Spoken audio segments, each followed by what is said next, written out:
queria simplesmente não acreditar.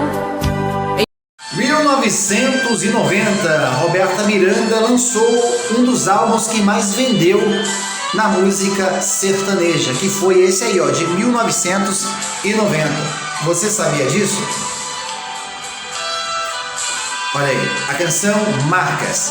Esse álbum do ano de 1990 vendeu 1.900.000 cópias, que é o volume 4 da cantora Roberta Miranda, lançado pela gravadora Continental.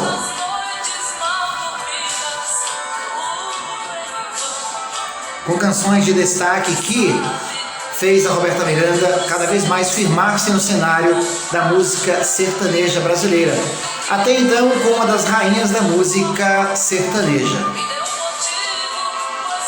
ou como a principal pessoa de destaque no momento a vender essa quantidade de discos. As canções desse álbum, Marcas, composta por Roberta, Tudo em Você Me Atrai, composta por Roberta, Meus Momentos, de Roberta também, Este Bem, também de Roberta Miranda, Faz Isso Não, de Antônio Marcos e Mário Maranhão, Xangô, de Roberta Miranda e José Miranda, Outra Vez, de Isolda, uma regravação do cantor Roberto Carlos, Enquanto Houver Coração, de Antônio Marcos e Mário Marcos, Duas Taças, de Roberta Miranda, Graças a Deus, de Mário Maranhão e Nino. A canção também Dia D, de Roberta Miranda, também a canção Decisões, da cantora Roberta Miranda.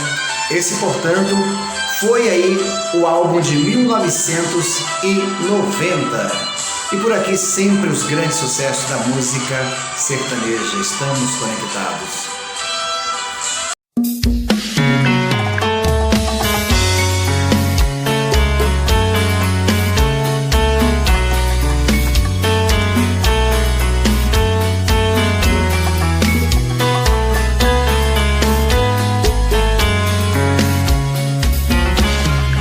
Já falei pra você